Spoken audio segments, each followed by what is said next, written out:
Okay, well, on that note, I think I'll get us started. It is 6:38. I will roll call the committee in, take place of Julie. Natalie Salee, Here. Stacey Herman's here. Okay, there.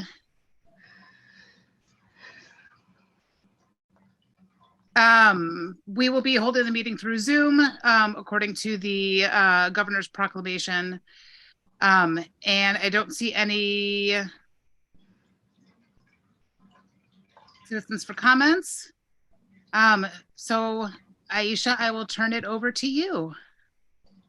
You're the host. Okay, great. Will share my screen. Uh-oh. Uh-oh. My tab is in the way from going into slideshow. One moment. All right, here we are in our final training session for our 3-part series. And similar to how we started it and so much was going on in the world, there's a lot going on in the world now too, grappling with the weight of the murder of Tyre Nichols. We are also now in Black History Month, so there's joy there. And then if anyone follows football, we know there's also the celebration of having 2 Black quarterbacks for the first time. So there's emotions in a lot of different directions and a lot going on in this month and looking forward. And it's where we find ourselves with leading into the conclusion of our training sessions. So similar to session 1 and 2, I'm just sharing an overview so we can look back on where we've been and then look ahead for where we're going. So today we're going to be focusing on race and park spaces. And looking back, we've talked about the equity charter. We've talked about conflict management and conflict transformation. We did a deep dive on key definitions and also talked about the racial equity lens. I'm going to walk through a brief summary and overview, touch point on some of the key points from session number 2. And systemic racism is something that is so embedded in our society that it can have the tendency to reflect the natural order of things. We also learned about race-based traumatic stress and how that's a mental and emotional injury caused by racial bias, discrimination, and hate crimes. We learned about white privilege and the unearned privilege of that comes out of systemic racism in our society, and how it does not equate to a life without struggle and can also be difficult to see by those who have it. We talked about implicit bias and how automatic it is. And although it's automatic and can be unintentional, it also has the capacity to affect our judgment, decisions, as well as our behaviors. We talked about implicit bias is malleable, so it's something that we can work to unlearn and shift. We talked about microaggressions. We talked about micro assaults, insults, and micro invalidations as ways that microaggressions can be expressed. We talked about ways to impact implicit bias, thinking of counter stereotypic examples, doing perspective taking, interrupting that automatic bias thought process, and then education as well. And then finally, we talked about the racial equity lens as a set of questions to guide the process to identify and potentially eliminate barriers and processes and procedures that impact marginalized communities. Our agenda for today, we're going to talk about our norms. We're going to set some intentions similar to how we started off every learning session. We'll talk about implicit bias and implicit bias as it connects to race in park spaces. We're going to talk about race in park spaces. We're going to talk about the idea of reimagining the civic commons. We're going to talk about diversity, equity, and inclusion in action. And then we're going to set some post-learning intentions. So our norms, these are the things that ground us and how we want to exist in this space for each other, and as well as our commitments to how we are intending to show up for ourselves and for each other as well. So I'll just review these quickly: to assume best intentions and also own our impact, to share from our own experiences, so not acting or taking on the position of being a spokesperson, to accept and expect non-closure, to monitor our airtime and land the plane when we're sharing, to be open to asking questions, to also respect differing levels of transparency, and to also be active participants. And being an active participant can mean everything from verbally participating and sharing your ideas, participating in the chat, as well as sharing through your personal reflection. So I will ask that everyone make sure they have something to write with. And if you don't, take a moment now, find something to write with during this training.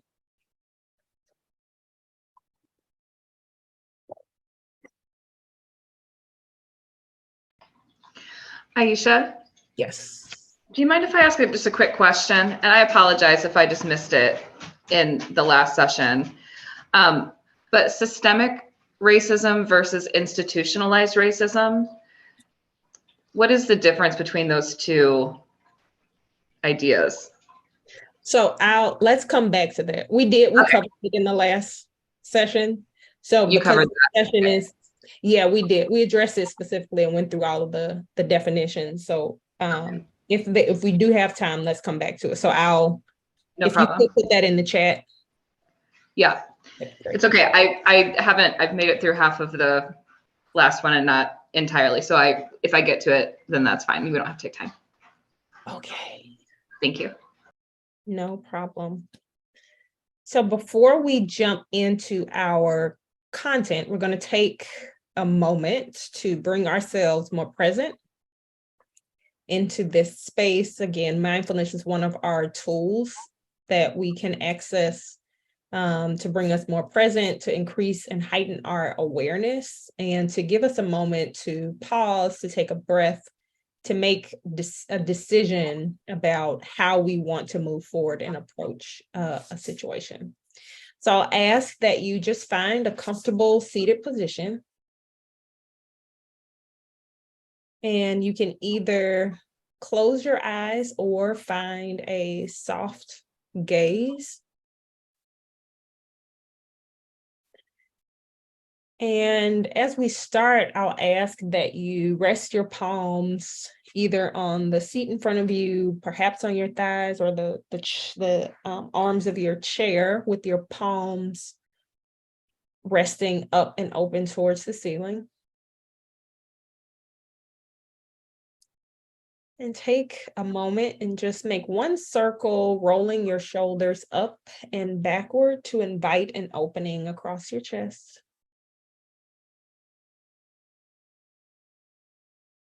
If you have the capacity, I'd like you to place your feet on the floor and taking a moment to notice that point of contact.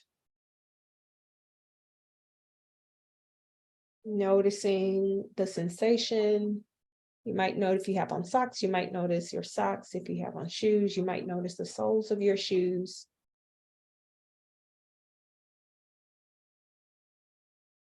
Noticing the surface of the floor. If there's softness there, if it's firm. I'd like you to draw your awareness to the weight of your palms. You might also notice temperature. There might be warmth, there might be coolness, possibly a cool breeze. depending on the temperature of your space.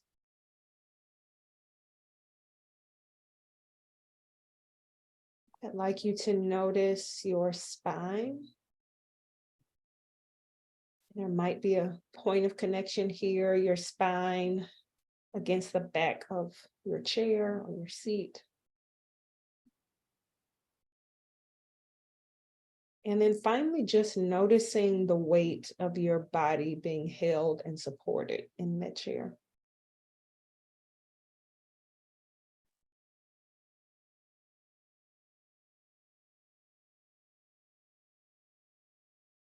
Shifting our focus now to our breath.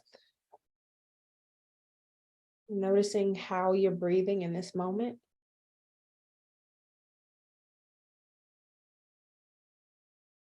Not shifting or adjusting anything, just being aware. How am I breathing in this moment?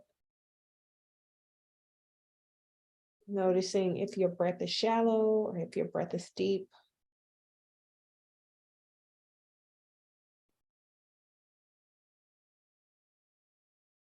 And with that awareness, you may have noticed your breath gradually deepen. Allow that to happen. And if it doesn't, continue breathing in the rate that you are.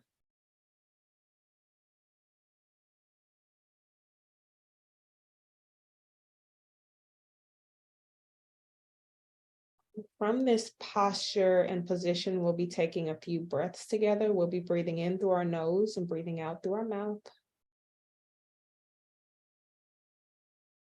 Take a few cleansing breaths.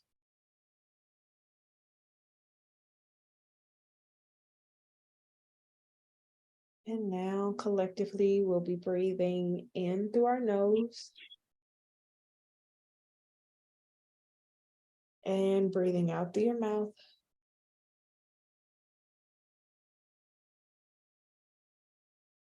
Breathing in through your nose. Breathing out through your mouth.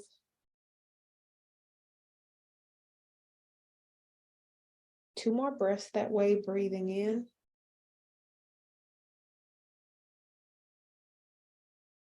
And breathing out. One more breath, breathing in. And breathing out.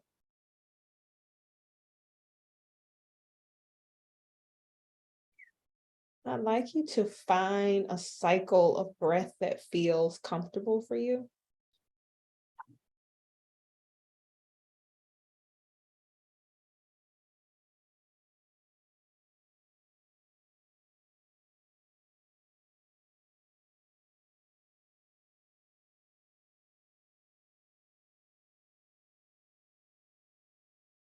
And as you continue to breathe, I'd like you to bring one hand to your chest and one hand to your belly. Taking a moment just to notice that shift.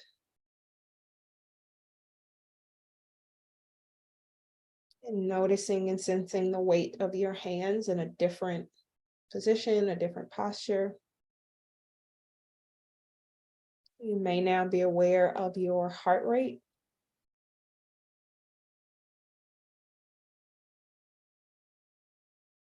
And we'll take 2 breaths here, breathing in through your nose. Breathing out through your mouth.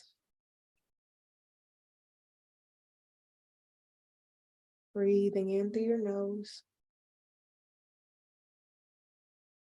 Breathing out through your mouth.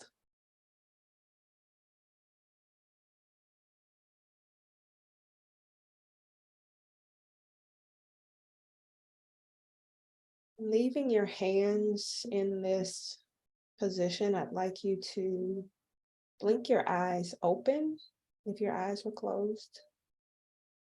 You'll notice light, colors, shapes, things around you.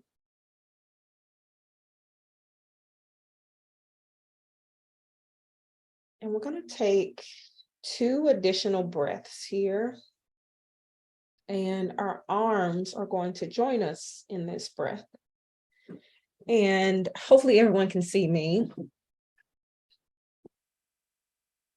Let's see. And on our inhale, we're going to allow our arms to float up towards the ceiling. And then on our exhale, we're going to push down towards the ground.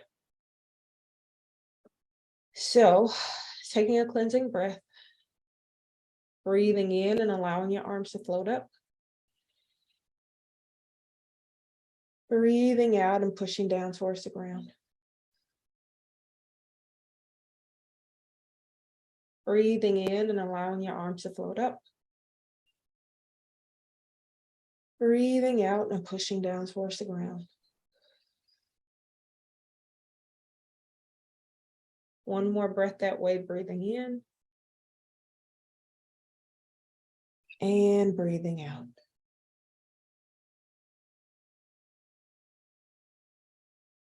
Okay. So just take note of where and how you are finding yourself in your body in this moment. And as we do that, we'll think about our intentions for this time together. What do I hope to gain in this session? What do I hope to give in this session? So using the paper that you found, you could use your phone if you would like to type it. What are my intentions for this session?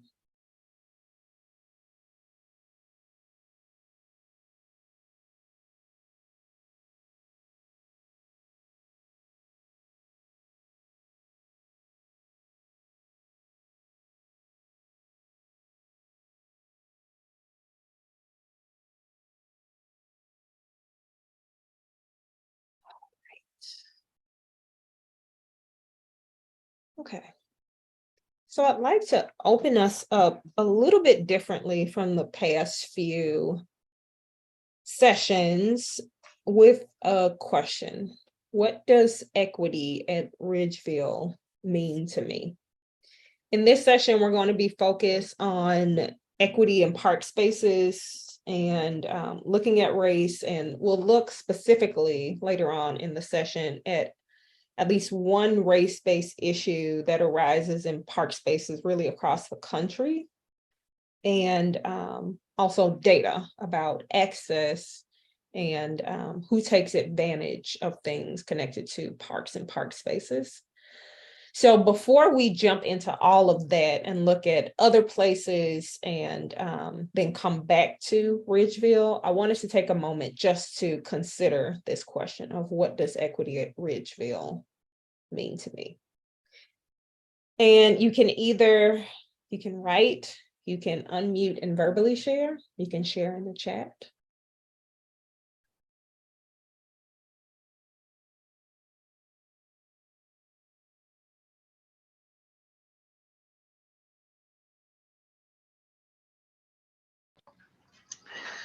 I can share out loud. Is that okay? It is. Okay, just making sure you can, okay. I've actually been thinking about this a lot, and I was at the conference last week and went to some different sessions and got to talk about this with some other, park professionals. And I think we have such a special park district. It's small and it's diverse. And I think just our park district, especially in comparison to other park districts across the state, is really special and unique. So I guess equity to me within Ridgeville Park District means creating a space in both our parks and our programming and just our relationships with others that makes everybody feel welcome and at home. And that means so many different things. There's some people that are just going to experience our park district because they want to come play basketball on the courts, and that's the extent of what they want to do within the Park District system. Some families rely on us heavily for childcare and enroll their kids in our camps or our classes or our after school programs. There's some that want to be able to access classes and a need for that to be like through Zoom, for example. So I think it's really considering everybody's individual needs and making sure that we create a space that allows those needs to be fulfilled. Thank you for that.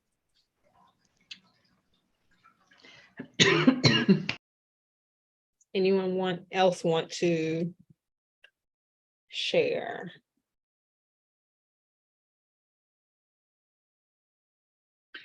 I wanted to add that we had this, as a question when we were interviewing consultants, right? Like we wanted to hear from consultants what they thought equitable park districts would look like. And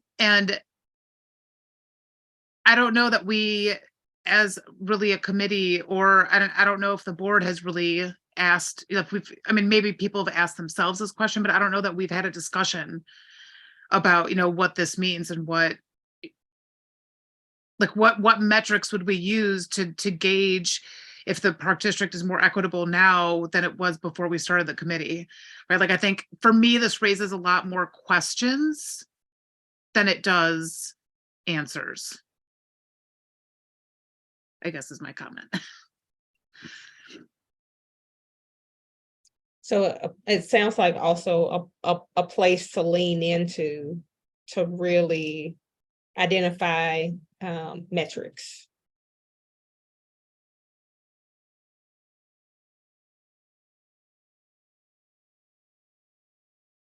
Other thoughts?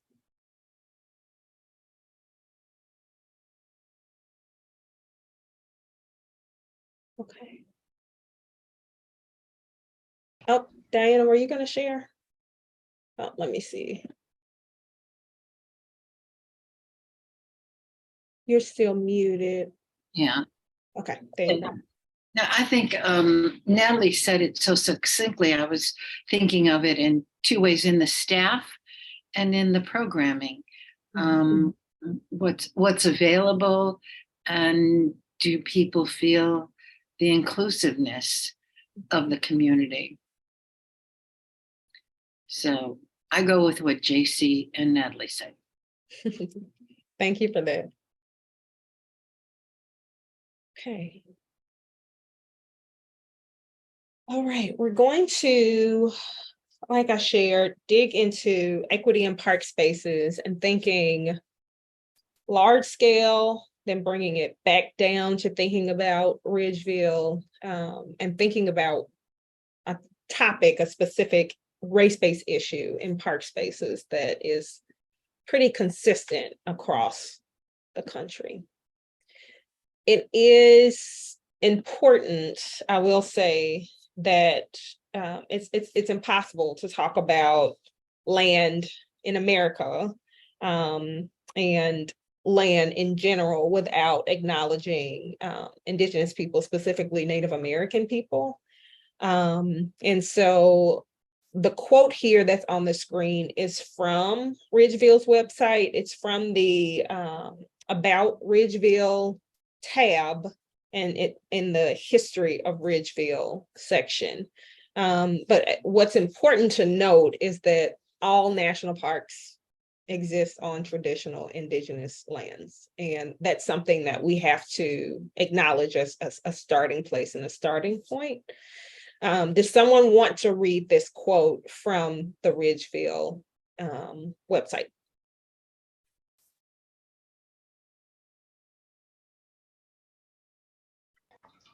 I can read it. Okay. The Six Nations of the Iroquois occupied the territory around Lake Michigan up to Green Bay, Wisconsin, which was occupied almost entirely by the Winnebago. Much of Illinois was occupied by the Algonquin tribe, and the Evanston and Chicago area was occupied by the Potawatomi or Anishinaabe and Illinois. Did I pronounce that correctly? The Anishinaabe? Anishinaabe? Okay. That's how I will pronounce it. I can be fact checked though on if Got it. it's a proper pronunciation. Thank you for that. Mhm. Can someone read this quote?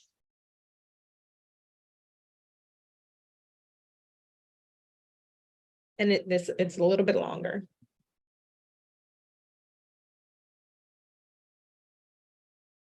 I can read this one. Okay. Land acknowledgement. Most, if not all, of the lands in today's national parks were once home to indigenous people. In many cases, thousands of years worth of Native American history has been documented at national park sites. That long history came to an abrupt end when tribes were forcibly removed from their homelands to make way for the settling of the country by white pioneers. Some of the lands taken over by the federal government later became national parks, and the National Park Service continues to struggle with that dark legacy. Okay. So I wanted to, well, let me open that up. Why might it be important as we start talking about land, usage of land and park spaces for us to begin here? What are some perceptions around why that might be important? Well, I worked in Cabrini Green for a long time, and the kids there thought about their land, and that somebody from another across the street couldn't come to their land, their territory and their land. And I think if this were taught earlier in schools, that maybe all kids might understand that we're just visitors on this land and we're just using it. Yeah, not just in park districts, I think in schools. Mm-hmm. Thanks for sharing that, Diana. That paragraph that JC read, the first thing that came to my mind was somebody assumed that it was theirs or could be theirs and didn't care who was there. Simple as that. Thank you for that. I think it's also important because when we're talking about equity and creating a space that people feel comfortable and feel at home being in, this land belongs to everybody. And I feel like that has to be a priority for a park district that is maintaining space and creating programs for taxpayers and patrons. It makes sense that we would really strive and prioritize giving back, since so much was taken. Thank you for that. Thank you all for contributing those comments and thoughts and perspectives. So we're going to talk a little bit about sort of nationally parks and recreation. So in the US, people of color, low-income communities, indigenous populations, typically populations that are marginalized, have disproportionately been exposed to environmental conditions that can harm health. And we'll talk a little bit more when we talk about park spaces and recreation around why that's important to acknowledge. And just in our country, race is one of the most significant predictors for a person that is living near air, water, and soil sources that are contaminated. So that's important to identify and point out. Again, so we think about race equity as we think about land, as we think about conditions around health. Non-white and low-income neighborhoods are 50% less likely to have at least one recreational facility in their community as compared to predominantly white and higher income neighborhoods.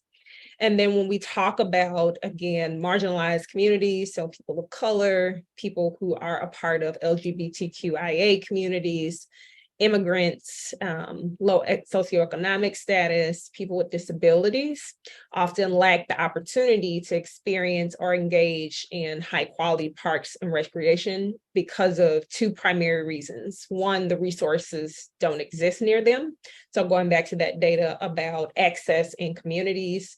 And then also because if they do exist in their area, sometimes the resources are not safe. They're not experienced as resources or places that are welcoming, or not experienced as resources and places that are inclusive. Any thoughts, reactions here?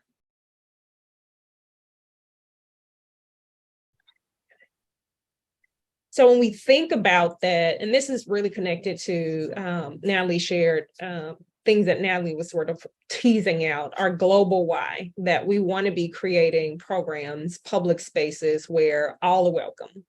And then we also want to be thinking about how we're creating policies and procedures that address inequity, especially when we know that they exist and become more aware. And then also identifying and addressing our own bias so that we're strengthening our internal connections and communities within organizations, and then also strengthening our connections to communities outside of our organizations. And by doing that, the results are inclusion, access, and also that foundation of relationship. So we're going to shift into talking about implicit bias. We're going to talk about race and park spaces. And we're going to shift our focus by examining and investigating a very specific issue that's been present in the Ridgeville community. This is something that has surfaced within this community, as well as something that is common across the country. And we're going to talk specifically about race, basketball, and park spaces. And what you're going to see are a series of each comment, video, each piece of data that you see is from a different community, a different instance, and over the course of a number of years up to date. Tonight, do basketball courts bring trouble? Some neighbors in Germantown say they do, and they've heard the vulgar language and saw the littering to prove it. So the city took the rims down, upsetting neighbors who like them just the way they were. Local 24 News reporter Rebecca Butcher live now from Germantown, where aldermen met on this very issue tonight. And Rebecca, I understand that some are calling it a three-pointer and others are crying foul. Yeah, Katina, that's right. All of this, you can say it's pretty much playground politics. Both parents and residents are divided on the rims being taken down. Some say that they voted to actually keep them in place. One parent specifically, a grandmother, tells me that she was saddened but not surprised by the removal. When I saw them playing, I did say to my friend, I wonder how long they're gonna do that, because I observed certain mothers giving that eye, giving that look. Well, this is what's left of the basketball court at Farmington Park in Germantown. The rims and goals are both gone. It's right next to Farmington Elementary School. A parent said the basketball goal rims came down after neighbors noticed loud cursing and also littering. They were in a heated, basketball game, and there was a lot of vulgar language for sure. She says it's a safety issue. I know the kids enjoy it. But I do know the older kids take over the basketball court also, which was kind of a concern to me. Josh Hornsby's son enjoys the courts and says he was not aware of the removal until it was too late. The neighborhood and for the most part the school was an overwhelming majority of keeping the basketball court, so a revision was made to include that with a new court and move it further away from where it is now. So looked exciting. But apparently that's been revised, and now the removal, there is no basketball court. Can someone read this headline?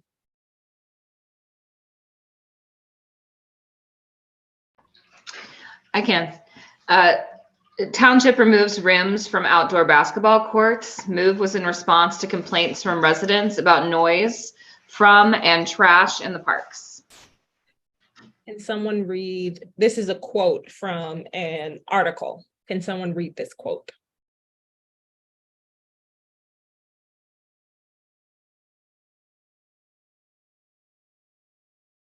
I can read.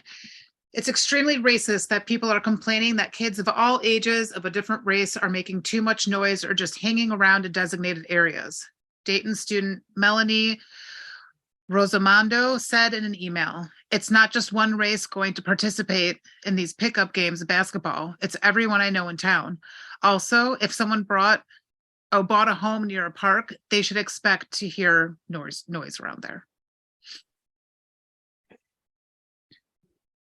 The local school board removed the nets due to multiple noise complaints. The reality is, again, these are all different stories across the country, varied years. The reality is basketball as a professional sport is dominated by Black men. It is accessible. There are hoops in every inner city, and its association with Black culture and Black identity cannot be denied. The fact is, the complaint about quote unquote noise made by basketballs is really a symptom of racial undertones. Several other St. Louis parks, including Tower Grove Park and Lafayette Park, once had basketball, only to have the hoops taken out due to quote unquote disrepair. Given the sport of basketball's popular association with Blackness over the last 60 years, it is not hard to surmise the reasons why the game is missing from these signature parks, all of which are found south of the red line that was and is Del Mar Boulevard.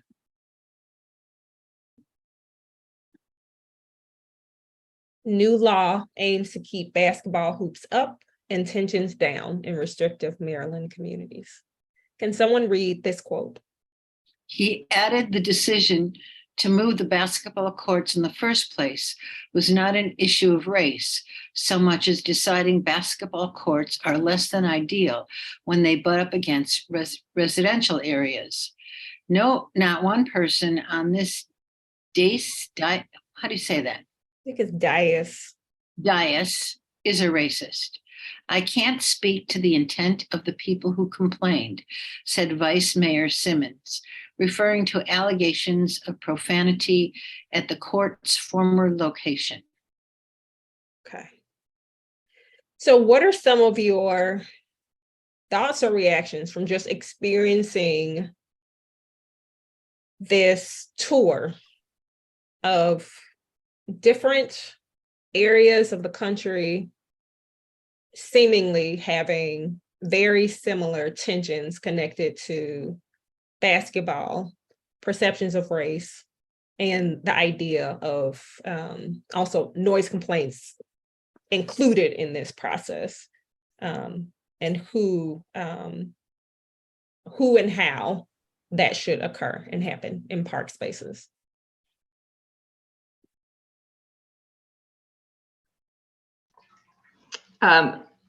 To be honest, it makes me a little relieved that it's not just a isolated Ridgeville Park District conversation. And I don't know why it never occurred to me before to look for this kind of information and see what the solutions had been that had been successful with other park districts or school boards. So I think, it feels really valuable to me that we're having this conversation. It sure does. We've been through most of this at one point or time in the last 30 years that I've been around. But there's one interesting thing. People are pretty much against skate parks, but you don't hear the swearing and the trash complaints from the neighbors. So I find that interesting.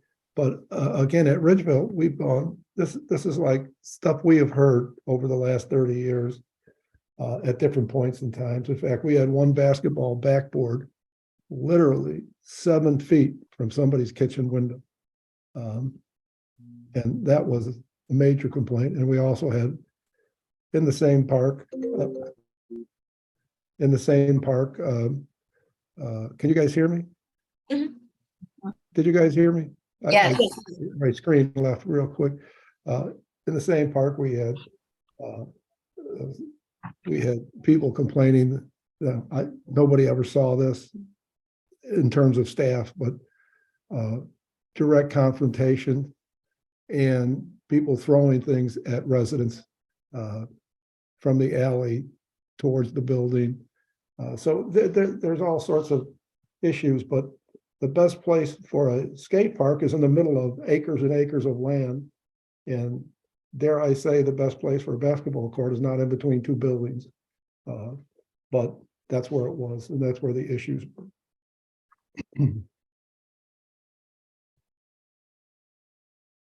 And when I say the skate park, that's national research, not me.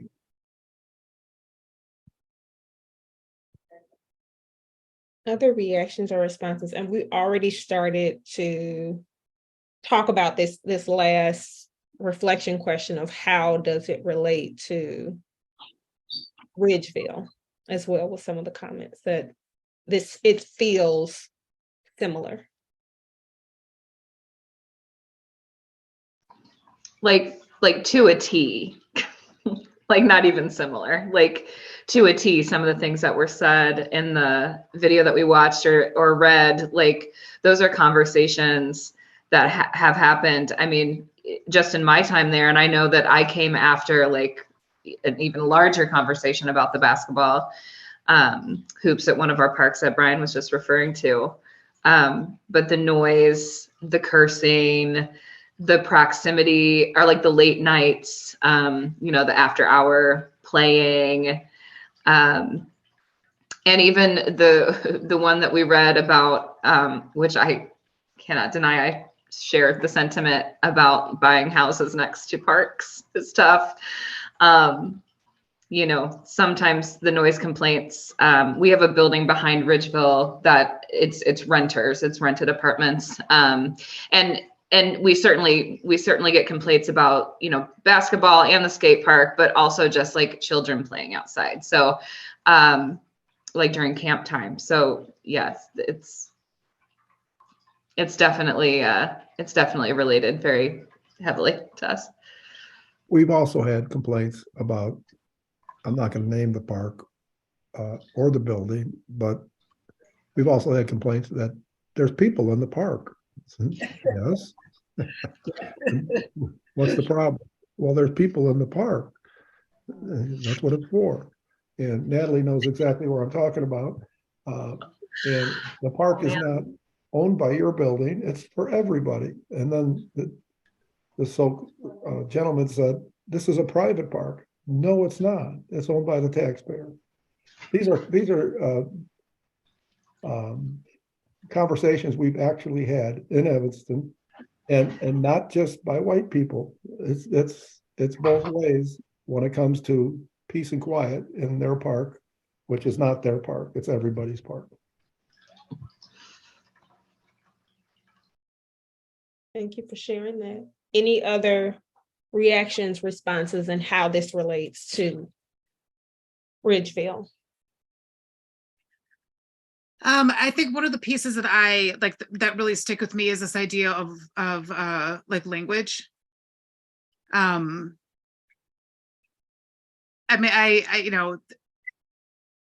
I understand that when we leave our homes, we would like for the rest of the world to behave how we would like for it to behave. But that's not reality. And I've always found it partly humorous, but really I have a difficult time understanding how somebody can claim to be so profoundly affected by someone else's words that are not even directed towards them. I understand that a lot of people are very offended by vulgar language. Even as a parent of young kids, if I'm out in public and someone else is using words that I don't necessarily want around my kids, then I should go back to my house where I can control that. I need to understand that when I'm out in public, people have a right to behave in a way that, as long as they're not harming anybody else, right? Like, and those words aren't damaging anybody if they're not directing that vulgar language towards you, right? Like, and just because people are using vulgar language does not mean that they're necessarily angry or that there's going to be harm done, right? There's the other piece of this, in certain cultures, like right in Brazilian culture, there's a lot of, you know, really not nice words that people use with people that they love in situations that it's not meant in that horrible way, but if you were to hear it from the side, you might interpret it that way. And so that's the piece of that I think I struggle to understand how someone could be so upset just because of words that they hear in their background space. Can I say you? I was going to say there's also a through line of race that is embedded in this conversation as well. And I think, JC, what you just talked about is culture, perceptions, proximity to culture, which impacts our perceptions as well.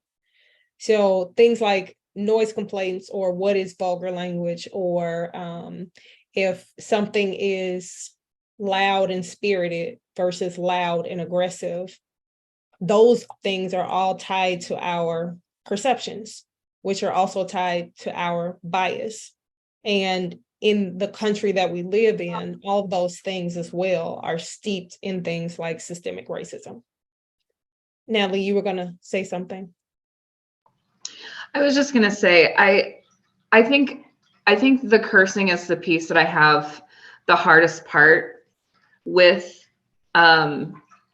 when it comes to conversations with people that are coming to us about not liking it or having these conversations, like in sessions like this. I curse like a sailor. Like, I have to check myself often when I'm in a professional setting to not let something slip. But I have to respect that some people don't appreciate that. And I have a hard time, I guess, receiving complaints about language when, you know, when we're training our camp staff not to curse around the kids. Like when we're talking about, you know, how we speak to our campers and the kind of language we use, how we're, you know, talking to our patrons in classes, and I'm interacting with people on a day-to-day basis. I think I have a hard time rationalizing why I should tell somebody that it's fine if they're coming to me with a complaint about cursing. Does that make sense? Did I explain that correct? Well, you did explain it. What might be some of the differences? And I'm curious about the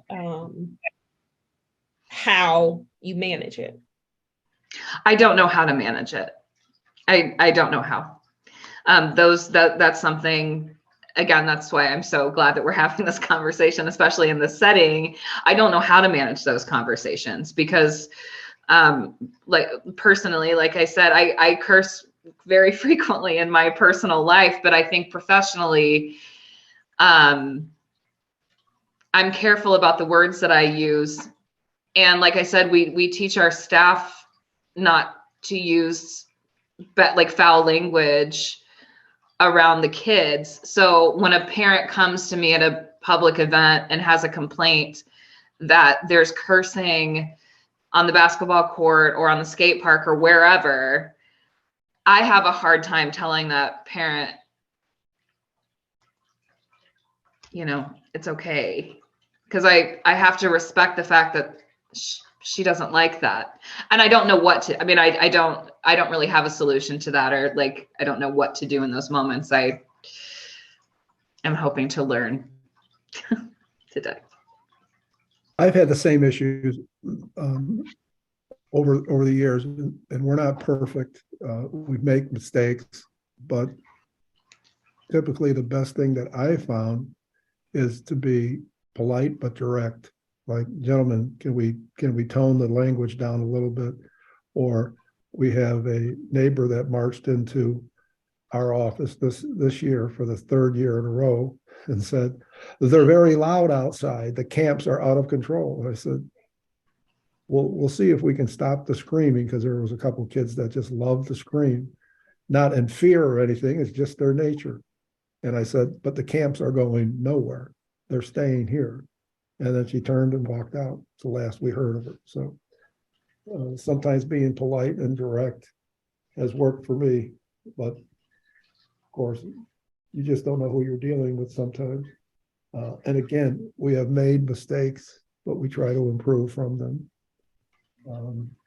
in all sorts of circumstances, hoops, skateboarding, concerts, all sorts of things.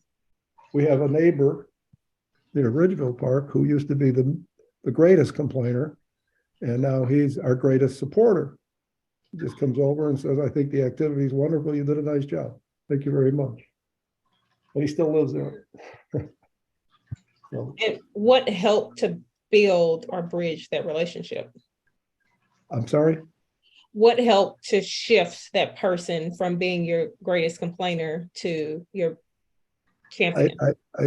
I can only guess, but I think that what shifted him was try to enjoy it, because you live near a park, and this is what's going to continue to happen for the good of everybody, meaning the concerts, the noise, the fun.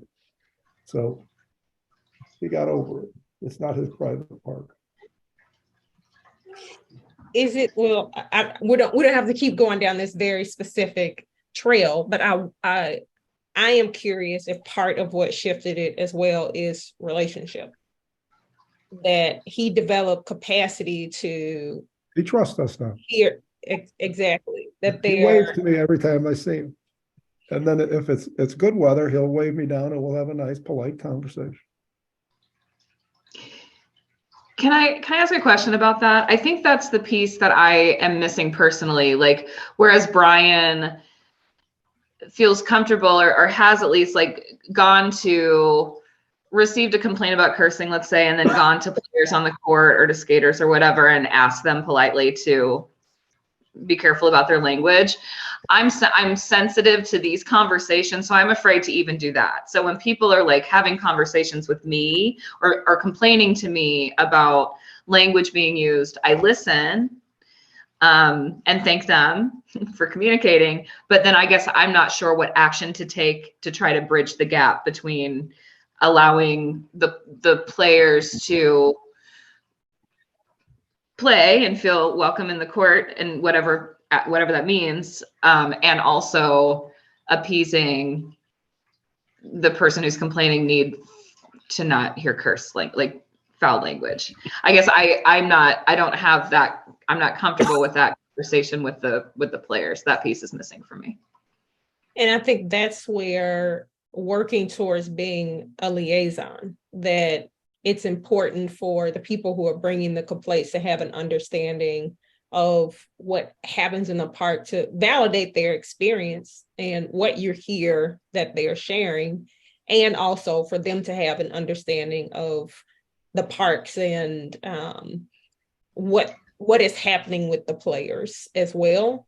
And then with the players, for them to also be aware of the experience of the others, residents, so that what you're doing is trying to act as a bridge and a connection so that people can have a viewpoint and an understanding and a larger perspective other than just holding the perspective that is their own.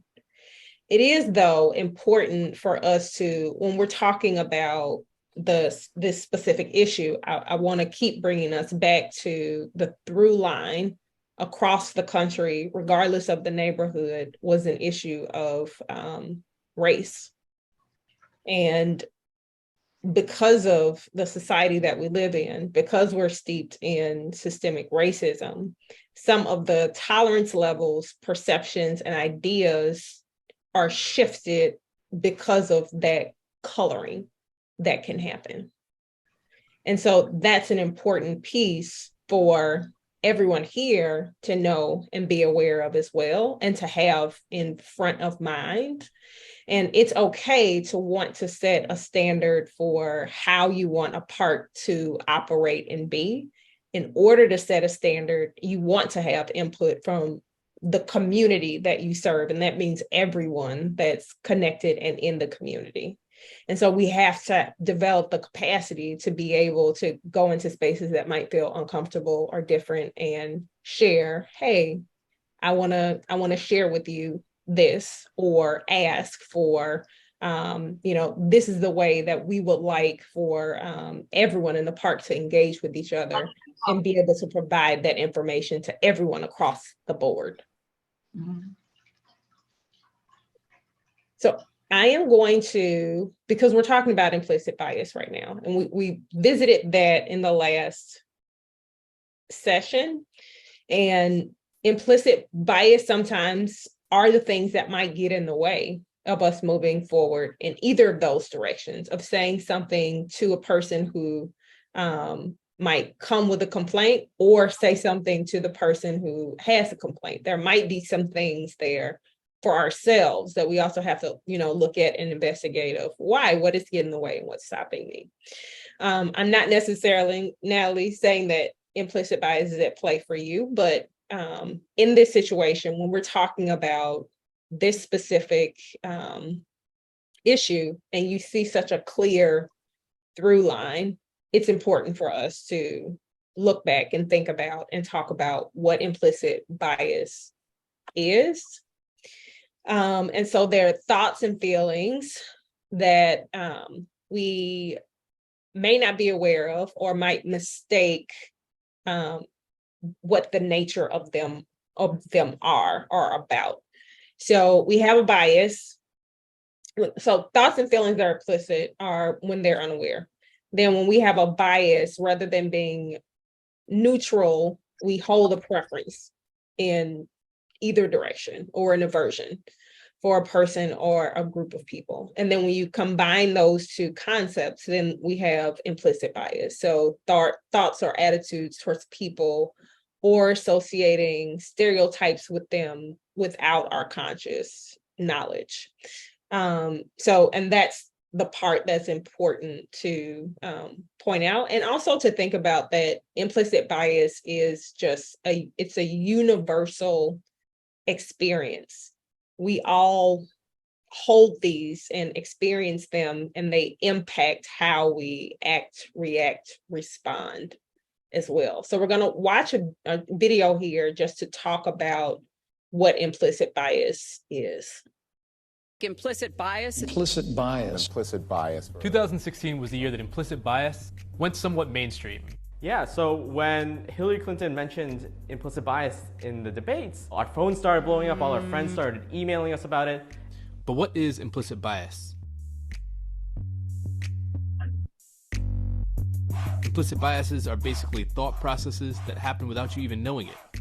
Little mental shortcuts that hold judgments you might not agree with. And sometimes the shortcuts are based on race. First, some clarity. Saying someone has an implicit bias is different from calling someone a racist. The word racist is a highly loaded term, right, here in American society. A lot of times, when people are using it, they're thinking of the kind of old-fashioned Ku Klux Klan style racist. But implicit bias isn't anywhere near that, explicit. Implicit bias is something that comes out of ordinary mental functioning, out of how the mind normally works. We've all grown up in a culture with media images, news images, conversations we heard at home, our education. Think of that as a fog we've been breathing our whole life. We'd never even realized it, what we were taking in. And that fog causes associations that lead to biases. I somehow know that if you say peanut butter, I'm going to say jelly. That's an association that's been ingrained in me because throughout my life, peanut butter and jelly are together. And in many forms of media, there's an over-representation of Black men and violent crime being paired together. And because of that, I actually deep down inside have been taught that Black men are violent and aggressive and not to be trusted, that they're criminals, that they're thugs. With all those associations, I'm not trying to let us off the hook, but in some ways, none of us stood a chance. Starting today, we'll post a video a day dealing with one challenge of understanding implicit bias and its relationship to race, and exploring ways we might combat the problem. One more thing, if you're seeing this and thinking that it doesn't apply to you, Well, you might be falling prey to the blind spot bias. That's the scientific name for a mental bias that allows you to see biases in others, but not in yourself. We're biased.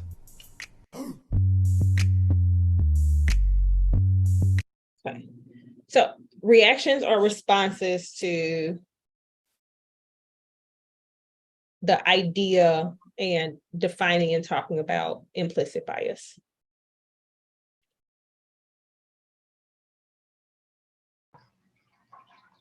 I love talking about implicit bias. I remember learning about that when we did some equity training with Dr. Effiam, and it just blew my mind. And I think being able to define it and then start identifying that within yourself is such important work for everybody as individuals. And it makes such a big difference to really kind of dig in and identify it so that you can be aware of it in just your day to day. Thank you for that. I thought the example of when I say peanut butter, you say jelly, kind of leads you into what implicit bias is when somebody says something and then you react instantly with the next phrase or thought. And that kind of makes me less confused about what implicit bias is. Thank you for that.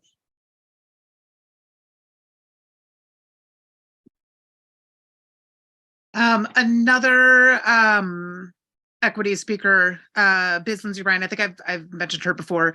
And I'm hoping it's not the same reference I'm about to say now. But one of the things that she had said that really stuck with me was this idea of, if you learn something about someone and that something surprises you, it's because you had a bias and that new information is challenging that bias, right? Like, an example that I can use is one of the preschoolers that we worked at. Mom and dad were divorced. Both parents were Black. Mom was, very involved. She, picked up, dropped off. She was the one that the teachers communicated with. And then, one day dad came to pick up and he was wearing a do-rag, and several parents and teachers were really taken by how affectionate and sweet and appropriate he was with his child. And I remember thinking to myself, I haven't heard you all talk about that, about so-and-so's dad or so-and-so's dad when they come to pick up. And it was kind of that idea of, it was assumed that because we weren't seeing him at school, he wasn't involved, the way that he came dressed, walking into school, that he wasn't going to be a good parent. And the fact that he behaved like a good parent, from what we saw, it was almost like, people were like, oh, that was so cool. It's like, all these other parents do this all day long and no one thinks that's cool, right? So I think those two pieces, right? Like that surprise piece and being aware that sometimes is pointing out what you need to check yourself on. Thank you for sharing that. Implicit bias. So just a reminder of when we covered this in the last training, but covering it again, that implicit biases are malleable. And just as we've learned these things and our society has worked to ingrain some of these things, these are things that can be unlearned. Awareness is one of the key and really the first place to go when we're talking about trying to interrupt and impact implicit bias.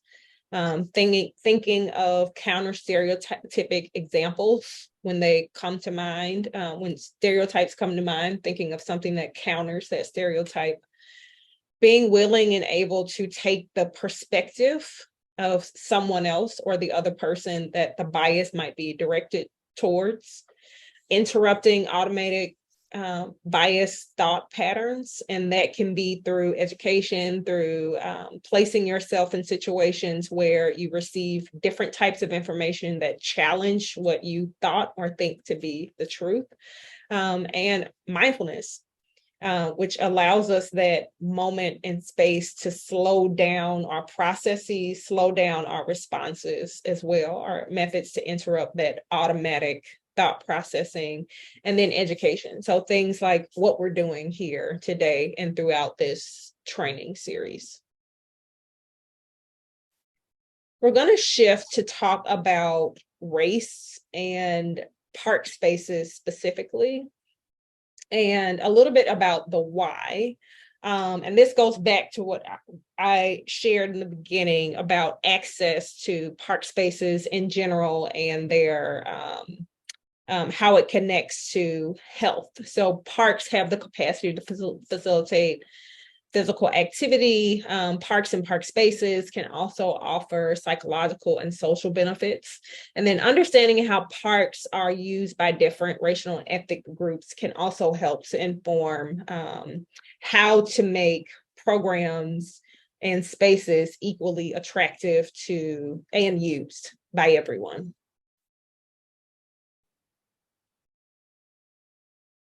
So I'm going to talk a little bit about a study that looked at different communities and how this is through self-report about how different communities were using and accessing park spaces. The why, again, of it's important to have information like this, to know about where and how to make shifts, and to just be aware.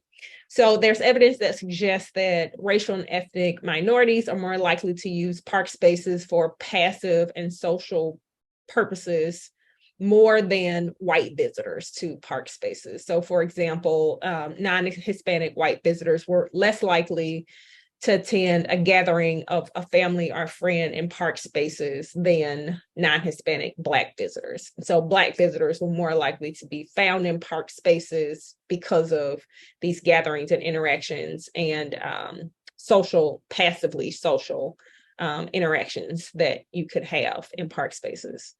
There was a study of park users in Lincoln Park that found that white visitors to park spaces were more likely to visit the park alone or with only one other person, whereas racial or ethnic minority members tended to visit the park, again, with family or other large groups. Why might it be important, even just thinking about these concepts of what brings or draws people into parks, and then perceptions around numbers and when and how you see either groups of people or independent people in park spaces?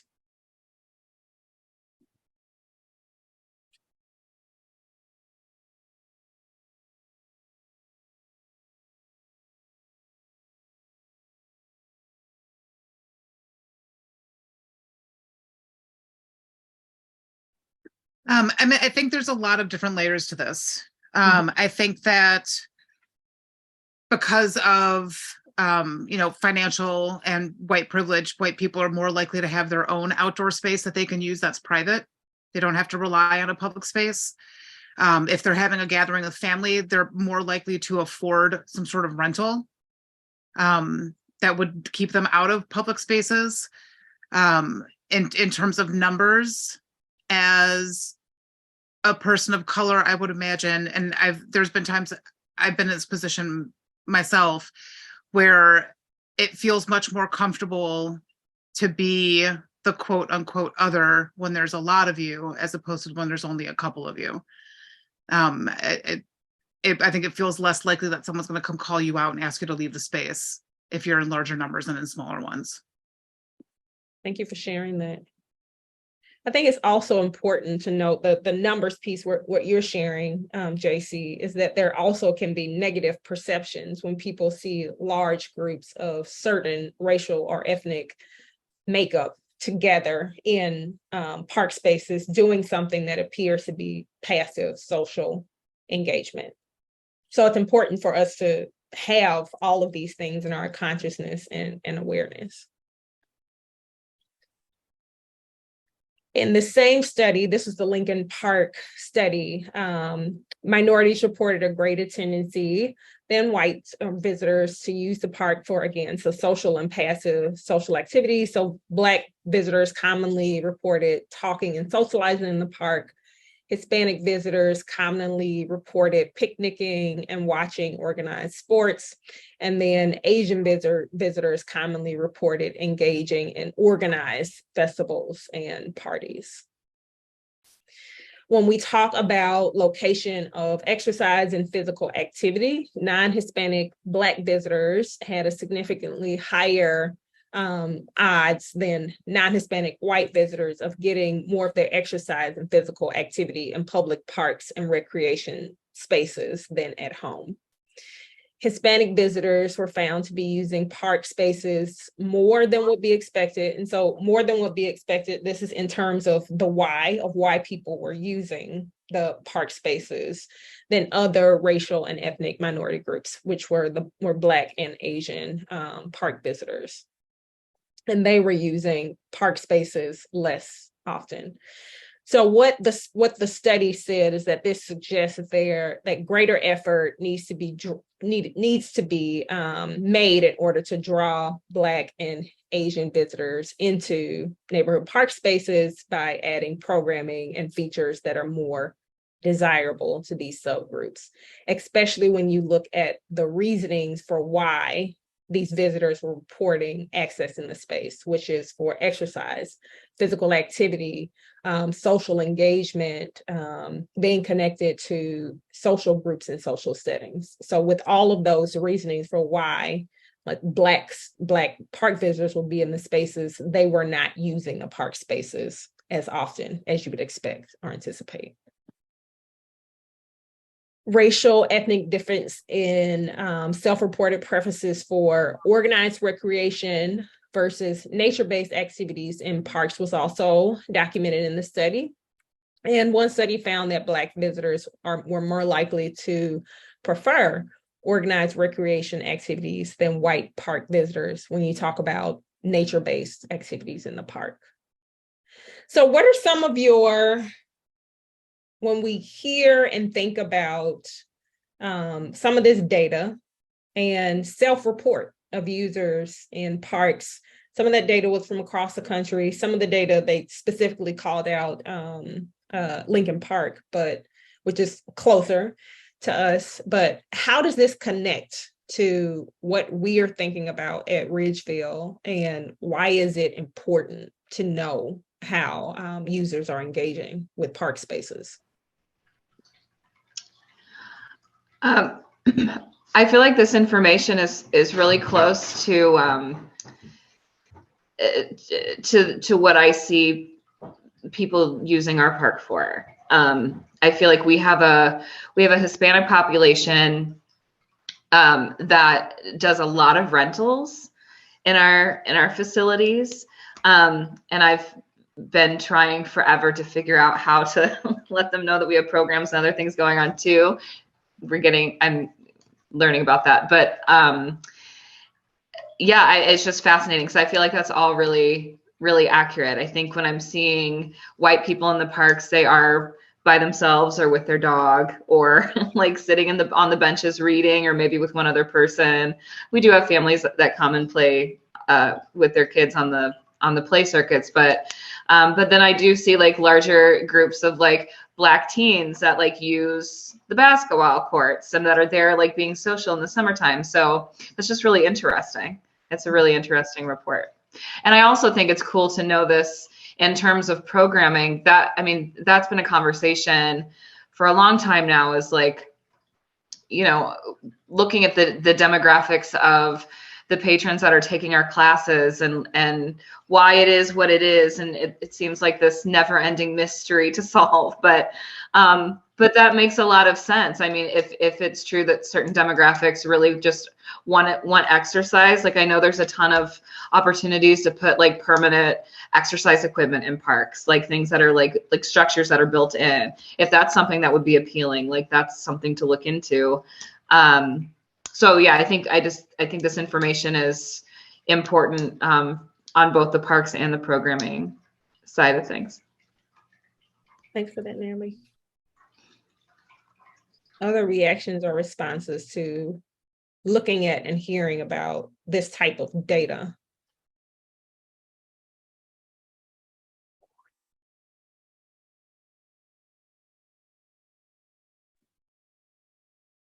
I think what Natalie said about Hispanic families and rentals is they are by far the largest renting group at Ridgeville Park District previous to COVID. And I think it's cultural. I mean, family stays connected for cultural reasons. And there's also big turning points in like their daughters' lives, like I think they call the dance cotillion. Anyways, and then there's baptisms and all sorts of things.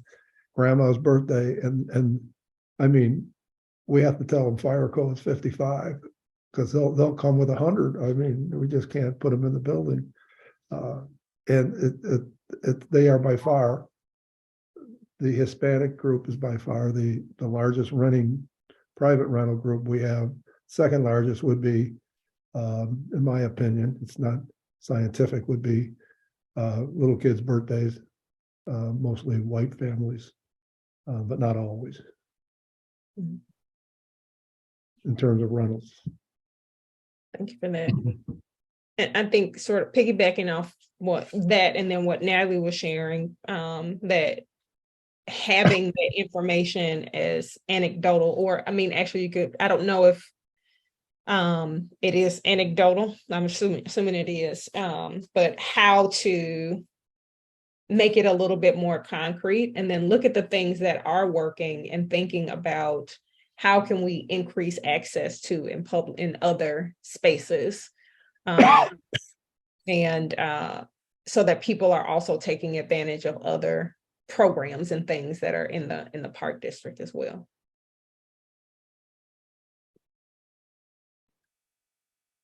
Okay, so I'm going to briefly just share this image, which is about the idea of reimagining the civic commons and looking at how public spaces are designed as collective assets. And it's really about the idea of investment and relationships and connection as a means to lead towards equity. And this image is likely preaching to the choir, but the idea behind it of reimagining how public spaces impact social and economic, and actually it can impact inequity to lead towards equity. Investment in the public realm, so things like parks, streetscapes, trails, community centers, libraries, are used as actual policy tools to increase equity. And it's about the idea of collaborative efforts that are invested in the community through policy, through program, in order to increase engagement in public spaces, which then increases relationship and connection within community, which then creates more equitable and resilient communities. So again, this idea and concept, especially from what has been shared over the course of the last few trainings, is preaching to the choir likely, but also looking at how this concept and framework really is supportive of the efforts that are being made in and through the park district. So I'm going to shift us now into activating on our learning. And throughout these learning sessions, we've been collecting information in lots of different ways. And so now we're going to be talking about what to do next. How do we move some of these things forward? Can someone read through this slide? And this is about how we take these principles that we've been talking about, integrating all of the concepts into actionable steps. Can someone read through this slide?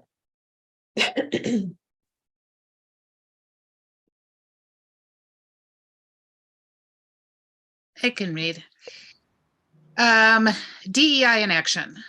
Recognize, intervene, and repair microaggressions. Reflect on policies and procedures through an equity lens. Awareness of intersectionality and connections to barriers to equality. Understand ways to engage and center marginalized and community voices in advocating for racial equity and access. Assess, audit, and facilitate change as needed to organizational culture.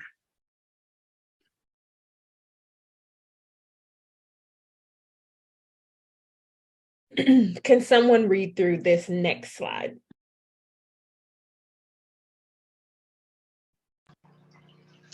I can. Diversity. Understand how to integrate diverse partners, perspectives, communities in our work. Learning. Stay abreast of updates in the DEI field. Best practice. Integrate DEI aligned best practices into the organization. Goals and outcomes. Set specific goals and monitor progress.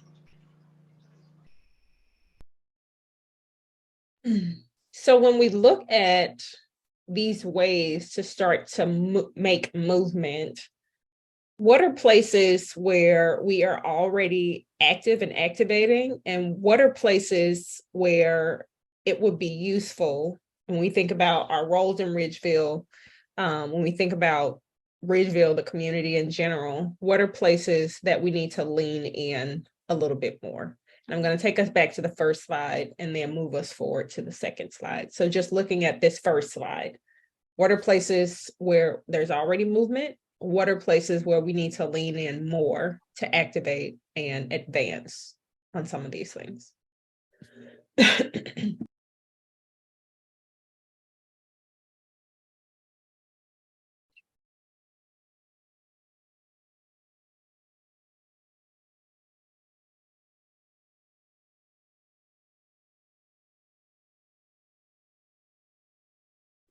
I think, though reflecting on policies, procedures through an equity lens, the barbecue policy comes to mind for anyone that doesn't know what that reference is. The barbecue policy that was on the books previously was not clear to the community. Whether or not you were allowed to, or what you needed to do to be able to do that was not completely clear. That was something that was rewritten, and we are also working on that in terms of rewriting the ordinances, and how we're kind of looking at the noise complaints with the basketball courts. But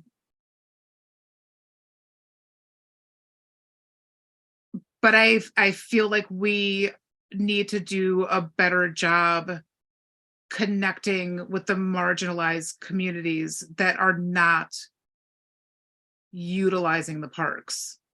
I think that's the piece that I think that we've really struggled with, is that we know there's a population within Ridgeville that is not using Ridgeville services, that a lot of them don't even know Ridgeville is a resource to them. And I think that that's something that we really need to work on. Thank you for that. I feel like on some level we are doing all of these things currently. I think we're at different levels of all 5 of these items. I would say engaging and centering marginalized communities. I think we're definitely getting there. And to be honest, I'm excited about things that we've talked about tonight, because I feel like, at least for me and my role there, I have some directions to look into. I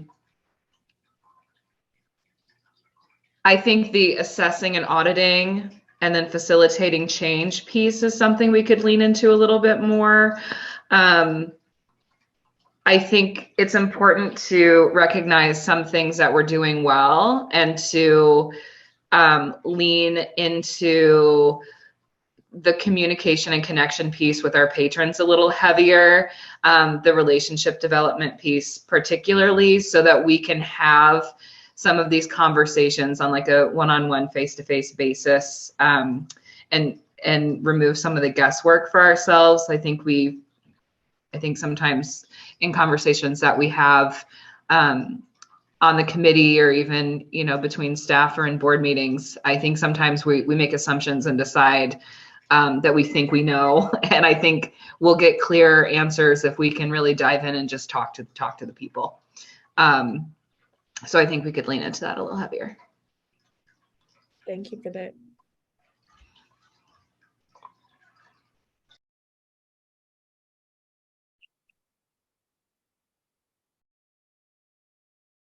Some important points for us to remember, and we touched on a few of them, that it's important for us to create opportunities for the community to communicate about barriers to access and equity. So that's an essential part of this work. One of the things that has consistently come up and we've come back to is the importance of relationship. And relationship is foundational to all of equity work. And if we are striving for anything, we need to be striving towards creating relationship and authentic relationship in order to be advancing our equity work. We need to have a commitment to understanding the community as well that we serve, and things like surveys, collecting information, knowing about sort of national surveys and national data and what it tells us about how people access parks and what they may need are integral parts of moving this work forward. And then planning towards longevity, because it's great to put things into practice and put them into play, but if we're not also looking towards the future, then if anyone were to leave the work, your ideas may leave with you. So it's important for us to be thinking through policy, process, and procedure so that those things can stay around to have long-term impact in the communities that we're hoping to connect to and serve, and moving us towards equity. And then it's also important for the policies to also align with our actions and our behaviors. So I want us to take a moment now, and we're moving towards the close of our learning session. And so we're going to move into a space of some reflection. So I do want us to revisit the intention that we set at the beginning of this learning session, just to think about, did you meet your intention?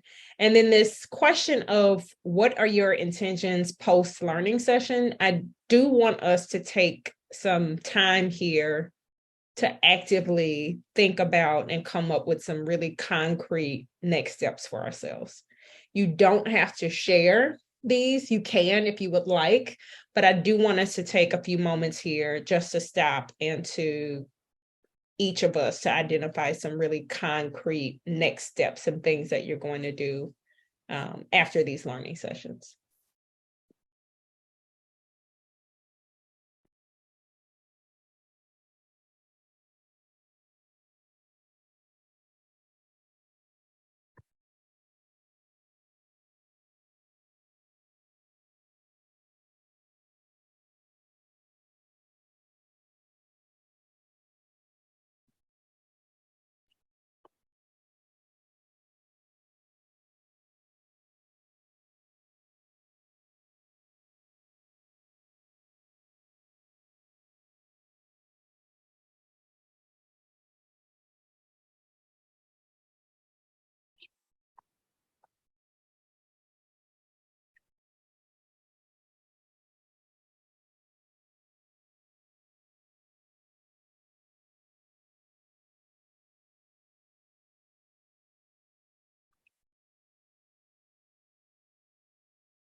Take maybe one more minute.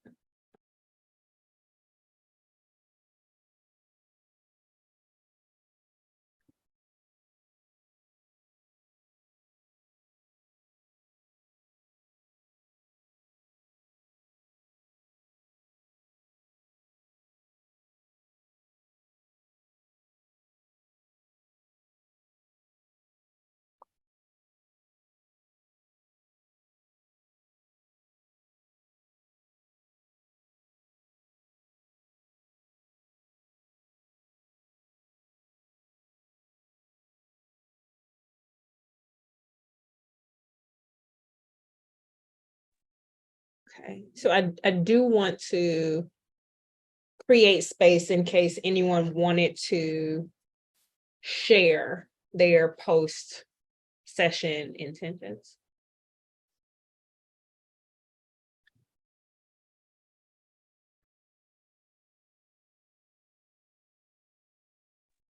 You were unmuted, Diana, and then you muted yourself. All right, now I'm muted.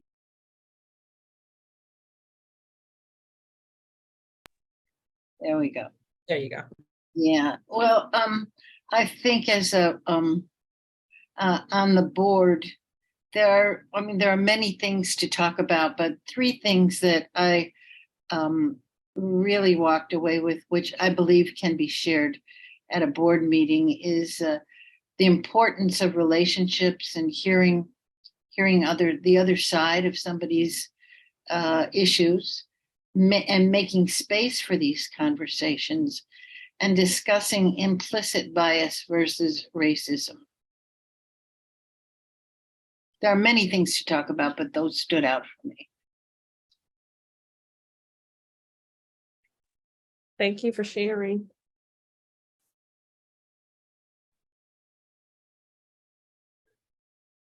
I mentioned this to Natalie last week, but in session one, I was lost.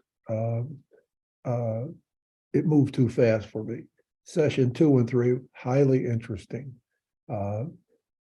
So my original intentions were to get a better understanding of these issues, the hows and whys, and it's kind of like that civic exam you take your junior year, you pass it, but then you forget everything as you walk out the door, and you don't know how many congressmen there are, you don't know all those little rules, all those little understandings. So I was hoping to understand the hows and whys of all the issues, and then use them to become better, well-rounded, obviously, employee, and then a person. But you have to live it. You have to redo it over and over and over again. That's what I kind of came to my own realization as we went through this course. Thank you.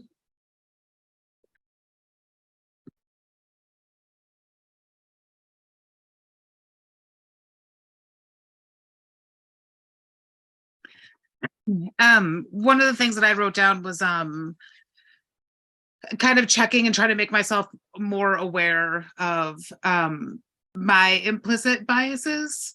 I was listening, Natalie, I got to figure out how to send this link to you. I was listening to the Moth Radio Hour today, and one of the stories, this man is talking about his experience in Russia, and I found myself very confused in terms of what I thought the story was going to be about and what his role was going to be in, specifically because of not only his Russian accent, but because of how profound his accent was. And then every time the audience had a different response than I did, it was a reminder to me of like, oh yeah, I need to reinterpret what I just heard, because clearly the way that I'm interpreting it is not the way that it's really coming out.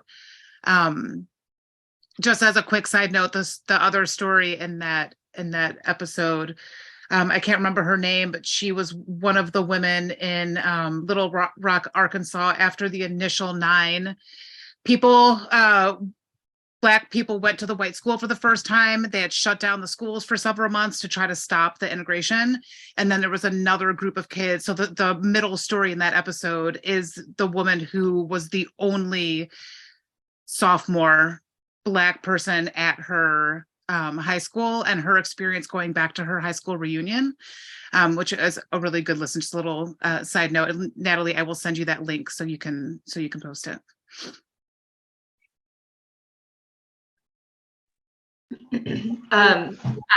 I think a couple things that I want to continue working on and have taken away. I love talking to the people in our park district. I've always enjoyed that. That's like my favorite part of my job. And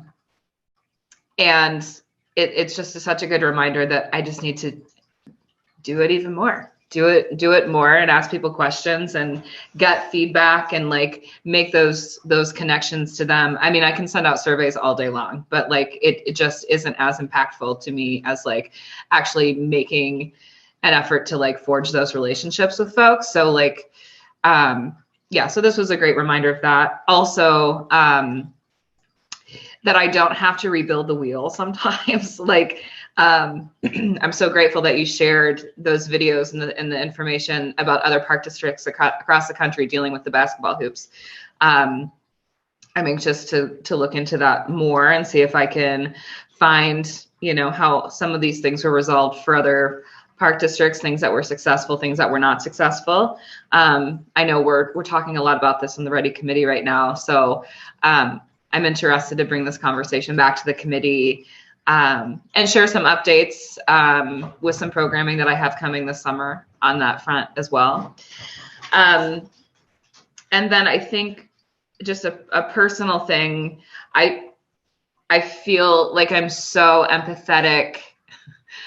I'm almost too empathetic with people. I want to make everybody happy and I can like see where everybody's coming from all the time, but I have a hard time sometimes taking action. So this was again a reminder and something I want to continue working towards is like maintaining that empathy piece, but also being able to like have, you know, difficult conversations sometimes. And it'll be easier to do that as I'm continuing to build relationships. And I like the idea of empathy in action. And I'm sure that will be the space of where you're coming from with the action that you take as a place of empathy. Yeah. All right. I want to say a thank you to everyone. We've covered a massive amount of material in these 3 sessions, and everyone's contributed a lot from their personal experiences as well as their engagement and interaction with the material that was shared. And all of this is in service of building a Ridgeville community that everyone is proud of and is proud of to be a part of and serve the community in the way that we desire to serve the community. So I again want to issue that call to action to encourage everyone to take some of these intentions and move them forward. And that these learning sessions are a starting point and not an end point. These are it's foundational content and material for us to take and then move it into diversity, equity, inclusion in action in our everyday lives, in our interactions with each other, and also in service of the Ridgeville community. So that is our purpose and our goal here. So I want to thank you all for your participation in these learning sessions, and then I'll turn it over to JC to close out this meeting today. Before JC closes it out, I would just like to say what a very informative, well-organized program you presented to us, Aisha. So thank you. Absolutely, thank you. Thank you. And Thank you so much. I've included my email here in case sometimes there are questions that pop up afterwards. So my email is here as well for people to reach out if that's needed. But thank you. Thank you for that. I did. I just want to echo what everyone said, Aisha. I really appreciate your point of view on equity.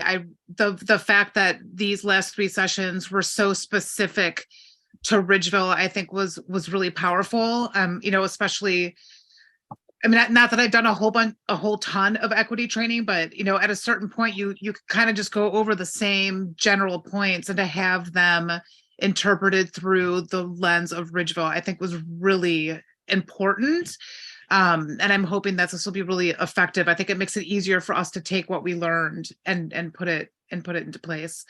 I also just want to mention too, when Julie let me know, the minute taker, when she let me know that she wasn't able to come here today, she also was saying that she's really enjoyed these and that she really enjoys you as a presenter too. So I want to make sure that you know that. I want to thank everyone for participating. Also, I will admit it seems very strange to me to have you all at the committee meeting. I was like so nervous that first one, because it just feels odd to me. But I really enjoyed our time together. I appreciate how everybody participated and you felt comfortable sharing the things that you did, not only within this group, but in a public meeting on top. So I really appreciate that you're all willing to put yourselves in this vulnerable position and an opportunity for growth for each one of us and for the Park District. The last thing I want to throw out there real fast, Natalie did post about this. For anyone who doesn't know, District 65 is having their, I believe it's the 3rd annual, what they're calling the Dream Drive. It is a car caravan. They tell you what station to tune into, and they will take you around Evanston and show you the different places that Dr. King did work in Evanston. He apparently, came and spoke at Northwestern, and there were some other connections that he has with like the old Foster School and things like that. That's happening Saturday morning, and I believe it's open to the community, so you can just kind of hop in and join. Or you can also just listen to the audio piece if that's something that's interesting and not actually do the driving. Along with that, they're also doing a food drive for the community fridges. And there, I believe there was information in the article that Natalie posted also, if that's something that's interesting to you all. All right, well, thank you all. Thank you all so much. I look forward to the board meeting next week where we can kind of rehash this a little bit. And moving forward with the committee and getting some more stuff done now that we have a little more knowledge under our belts to put to use. Thank you, Aisha. Thank you, everybody. Thank you. Have a good night, everyone. Thank you. Everybody have a great weekend. You too. Stay warm tomorrow. Yeah. Oh man. Goodbye. So long. Bye. Thanks, Aisha.